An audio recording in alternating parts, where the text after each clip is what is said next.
Hallo und herzlich willkommen zu unserem zweiten Tutorial zu KSP 2 und zwar diesmal Missing the Ground. Hier wird es, glaube ich, darum gehen, dass wir einen Orbit schlagen. Ne?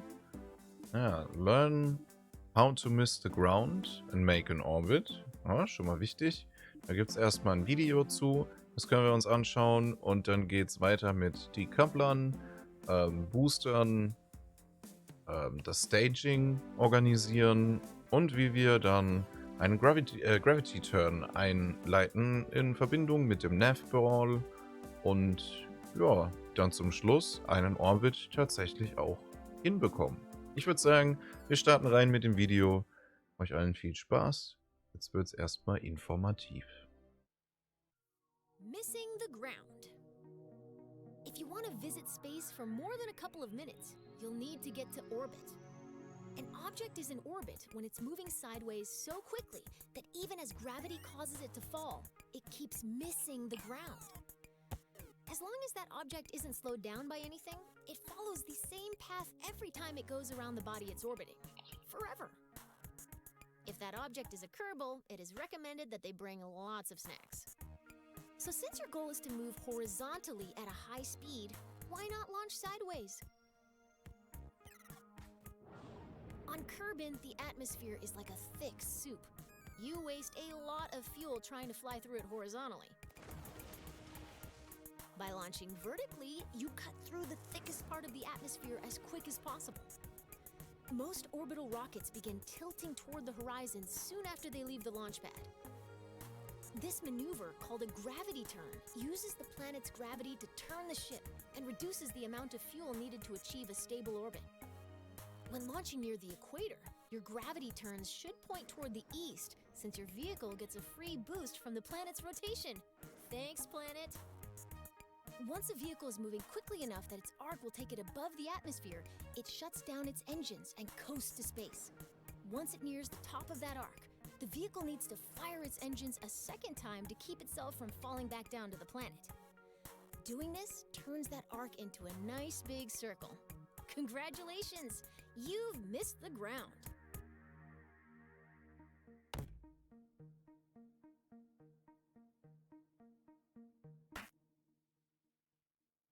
Sehr schön. Missing the ground. If you want to visit space for more than a couple of minutes. Ja, haben wir gemacht. Sehr schön. Also, wir haben gelernt, dass wir im Endeffekt einfach nur schnell genug seitwärts fliegen müssen, dass wir den Boden verfehlen. Das ist so die kurze Erklärung. Dafür brauchen wir natürlich noch ein bisschen mehr, aber das kommt ja jetzt dann in dem weiteren Verlauf des Tutorials. Es ist auf jeden Fall sehr, sehr einsteigerfreundlich gemacht, weil so wird auch erstmal der Bezug dazu verstanden. Und schön finde ich auch unten die Pause-Funktion, aber ich habe mir gedacht, wir können uns das Ganze doch einfach am Stück reinziehen und mal schauen, was dabei so passiert. So. Wir sind im Vehicle Assembly Building. It's often easiest to work top to bottom, tailoring each stage to carry the weight of everything above it. To give you a head start, I've already placed an upper stage, perfect for maneuvering in the vacuum of space. Super Page. Could use another, more powerful stage to push it up to space from Kerbin's surface. Let's turn this vehicle into a multi-stage rocket. Machen wir. Anytime we intend to drop an empty stage after using all of its fuel, we connect it to add that decoupler to the bottom of your rocket. We need to attach a larger, more powerful lower stage to the bottom of your rocket. Eine weitere To keep things Stage. simple, I've whipped up a new lower stage in another workspace. You can bring saved vehicles and other out in the real world. This list will show all of your saved workspaces. Das ist sehr Here in schön. the simulator, I'm only showing you the lower stage you need to merge. Now that the lower stage has been merged into your current workspace, you can see it next to the upper stage. Perfect! Sehr Merging schön. is a very powerful tool. Anytime you want to reuse a particular booster, lander, or other element from an existing rocket, merging saves you the hassle of making the same thing over and over. Alles klar. Dann ist auch schon das fertig. Dann gehen wir mal weiter. Wir haben jetzt schon mal grundlegend etwas zusammengebaut, was uns schon in den Orbit bringen kann. Auf jeden Fall. Also die Rakete könnte uns, denke ich, in den Orbit bringen. Ich habe jetzt die Daten nicht ausgecheckt, aber ich nehme mal an, dass wir auch mit der hier direkt weitermachen werden.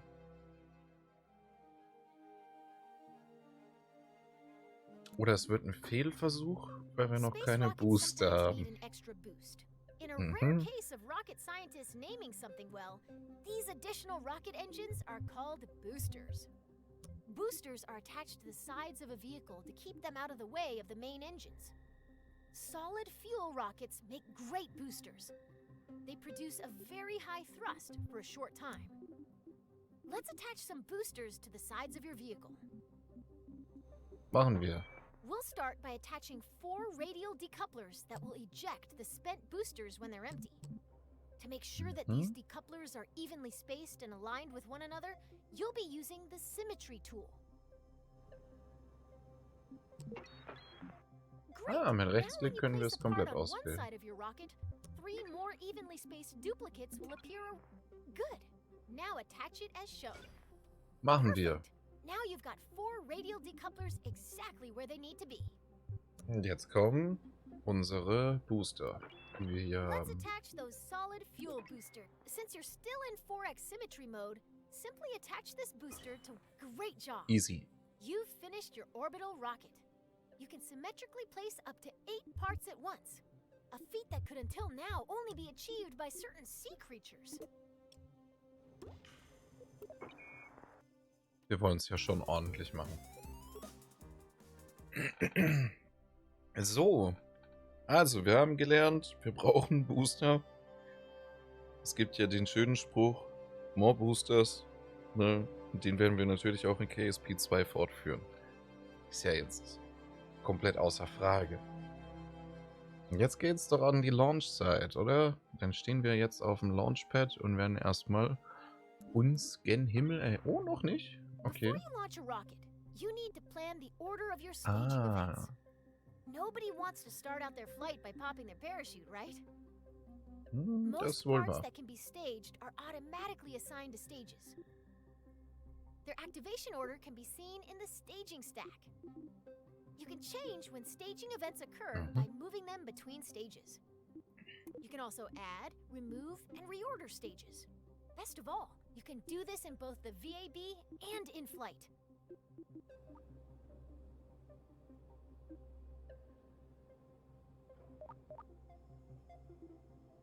So, ich glaube, ich habe es schon geordnet.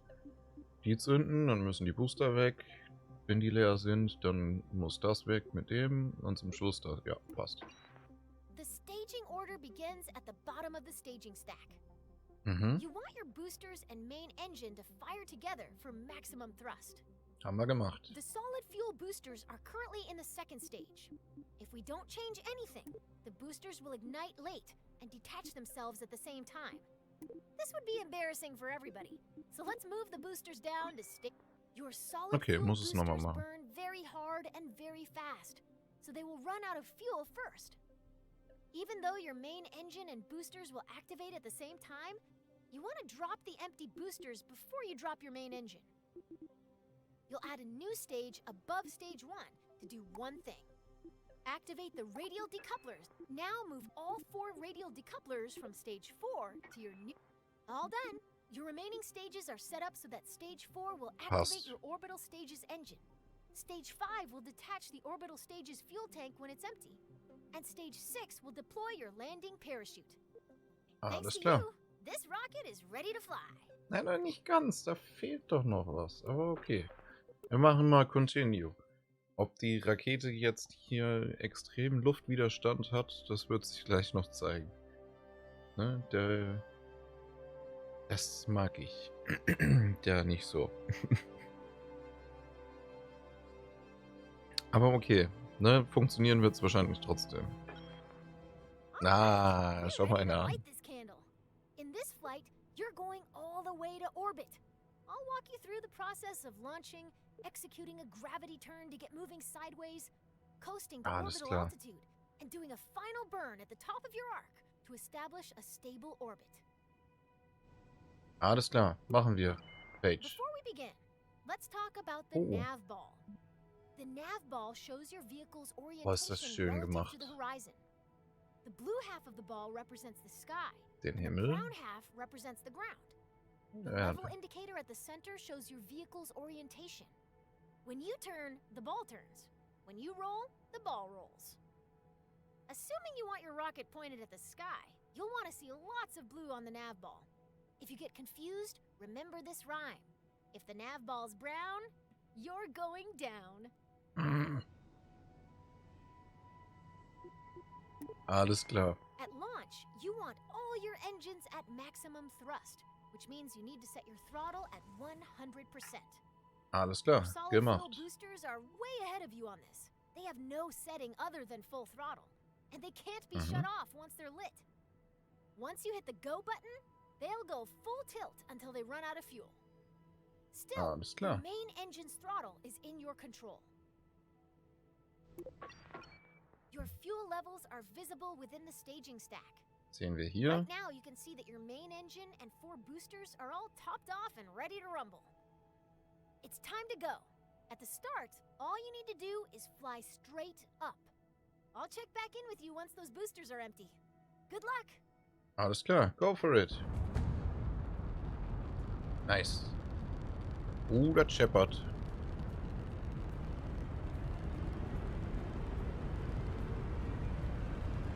So. Ein bisschen Richtung Osten. So, dass wir genau die 90 Grad haben.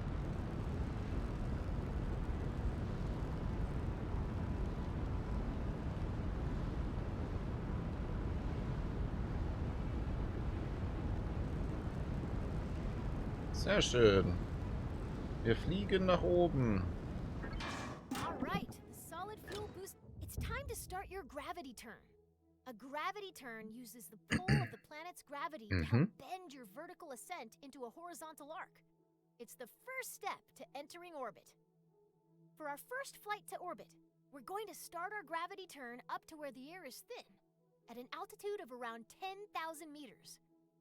To show you where to aim your rocket, I've placed a target marker on your nav ball. Okay, dann würde ich sagen, First, we need to go get to for it. 10,000 meters. Ja, aber wir können schon mal leicht sideways gehen, um uns den Flug ein wenig zu erleichtern.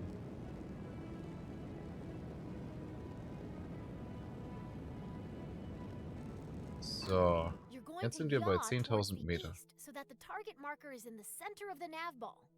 Your vessel and nav ball should look like this example video if you're performing the gravity turn correctly. Alles klar.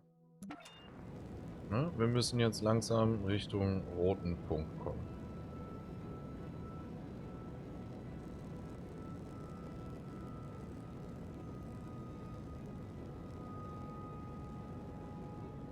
Wir müssen jetzt auch ein bisschen gegen die Geschwindigkeit, die wir schon drin haben, auch ankämpfen.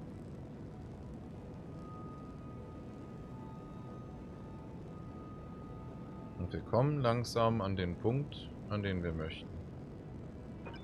Way to make Kerbin's gravity work for you. You're now on track to establish an orbit.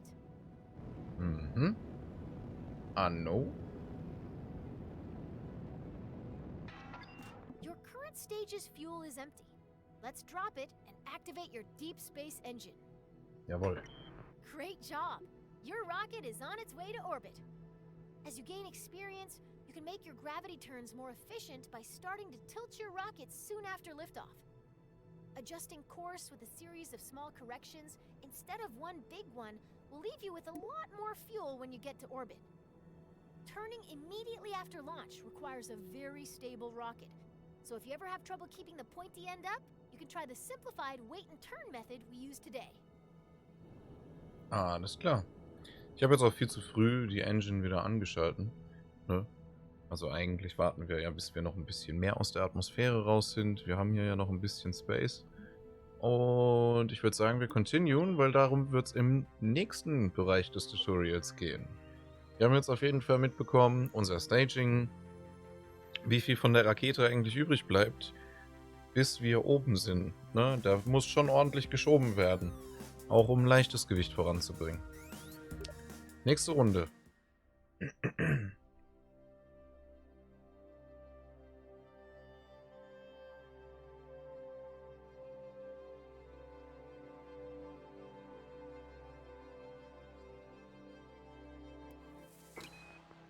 Right now, we're on a ballistic trajectory. If no further adjustments are made, your rocket will eventually fall back down to the ground. Our objective is to turn this arc into an orbit. The process of turning your trajectory into a circular orbit is called circularization. Partial credit to the rocket people on that one. It does have the word circle in it, but it's really hard to say. Okay, wir müssen jetzt auf jeden Fall einen Orbit schlagen. Machen wir das Ganze mal. Dazu gehen wir hier rein. The path your rocket will follow if you don't touch the controls anymore. Our goal is to make that arc into a circular orbit. After you've coasted nearly to the top of this arc, you're going to point forward, and then you're going to ignite your engine. Ja. If you time this burn right, you'll never quite get to the top of the arc, as it'll keep widening in front of you until it wraps all the way around the planet. Alles klar. Let's break that down a little more. The top of your arc has a helpful tag in map view. It's called the apoapsis, Der höchste abbreviated as Punkt. AP. You're going to max out your throttle before you pass this point.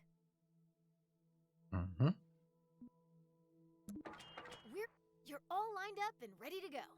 The next step is to go max throttle. It can take time for your arc to fully expand into an orbit. If you look closely at where your trajectory meets the ground, you'll see it moving toward the horizon. Alles klar. Dann Once your trajectory einmal reaches all Vollgas. the way around the planet, you'll see another marker on your orbit. This is the periapsis, or PE, the lowest point in your orbit. It'll always live niedrigste, on the genau. opposite side of your orbit from the apoapsis, or highest point. By burning prograde near your apoapsis, you increase the altitude of your periapsis, the lowest point on your orbit. Okay, also im Endeffekt haben wir gerade so ein bisschen Orbitalmechanik gelernt. Am höchsten Punkt Gas geben erhöht unsere Periapsis. Wenn die dann höher wird, als unsere Apoapsis, sind wir an der Periapsis und unsere Apoapsis steigt. Das ist so im Prinzip das, was dann passiert. Ne? Unser Orbit wird einfach größer. Und zack, wir haben eine Periapsis. Okay, your orbit is fully out of the atmosphere. Cut the throttle. You did it! You're in orbit! Jawohl. This is when I'd usually tell you to look under your seat in the simulator, where you'd find a delicious celebratory treat. Sadly, since the vending machine in the astrodynamics lab broke down, it has gotten very difficult to hide snacks anywhere at KSC. Feel free to take a moment to admire your first orbit. In a way, you've given yourself a mind snack, which is way better than the edible kind anyway. Right? Right? So, dann schauen wir uns das Ganze hier nochmal an. Jetzt, wenn wir wirklich mal im Orbit sind, der erste Orbit, den wir jetzt haben in KSP. Ich zocke ja zuerst das Tutorial hier einmal komplett durch, bevor ich überhaupt irgendwas selber baue. Einfach, weil ich mir einmal das Spiel in seiner Gesamtheit auch geben will. Und wir haben dieses Tutorial auch beendet. Damit ist dann auch diese Folge beendet. Ich bedanke mich vielmals bei euch, dass ihr eingeschaltet habt. Lasst mir auf jeden Fall gerne ein Like da. Lasst mir natürlich auch gerne ein Abo da. Und sonst habe ich nur noch zu sagen, euch einen wunderschönen restlichen Tag. Haut rein. Wir sehen uns das nächste Mal. Und see ya.